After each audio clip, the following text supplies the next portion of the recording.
Good morning, সুপ্রভাত, sorry good morning না, good afternoon.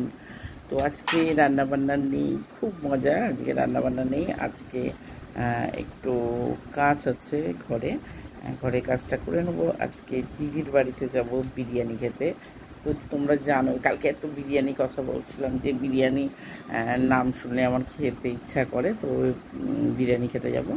তো আজকে কোনো কাজ নেই, একদম বিন্দাস হ্যাপি, একদম মানে রান্নাবান্নার সব বন্ধ, দাদাও আসবে না।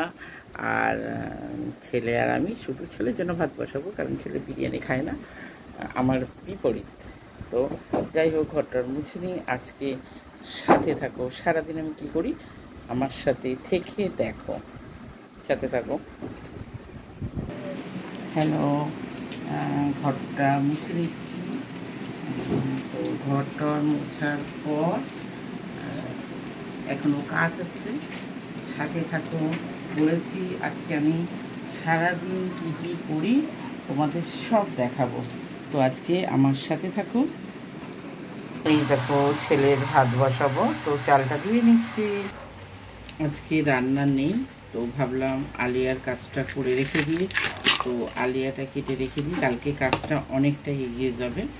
তো এখন আলিয়া কাটছি, কারণ কালকের থেকে আবার ছেলের এক্সাম শুরু। তো সাথে থাকো, দেখো। সারাদিন আমরা সংসার করে তারপরে একটু সময় পাই, একটু রিলস করি, তারপরে একটু সময় পেলে একটু তোমাদের কমেন্টগুলো দেখি। তো সাথে থাকো, দেখো কি কি করছি সারাদিন।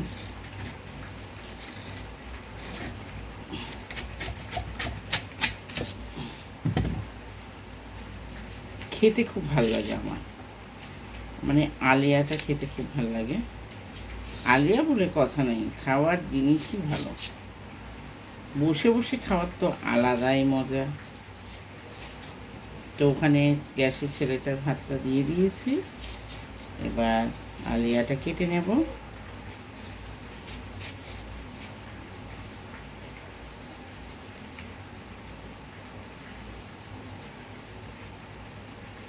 সাথে থাকো, তাহলে পুরো কি করি না করি সকাল থেকে সব দেখতে পারবে। হ্যালো ফ্রেন্ড, কাজ হয়ে গেছে, এবার যাবো স্নান করতে।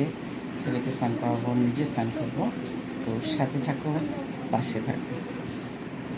ছেলেকে স্নান করানো হয়ে গেছে, এবার ড্রেস পরাবো। তো যাই হোক, এবার স্নান করে বেরিয়ে এসেছি। তো ঘরের সমস্ত কাজ হয়ে গেছে, রান্নাবান্না ছিল না আজকে, যেহেতু দিদির বাড়িতে খাবো। তো যাই হোক, তোমরা যেভাবে পাশে আছো সেভাবে পাশে থেকো, সেইভাবে সাথে থেকো। তো সবাইকে আবার বলছি, খুব খুব ভালো থেকো, খুব হ্যাপি থেকো। ওকে, বাই।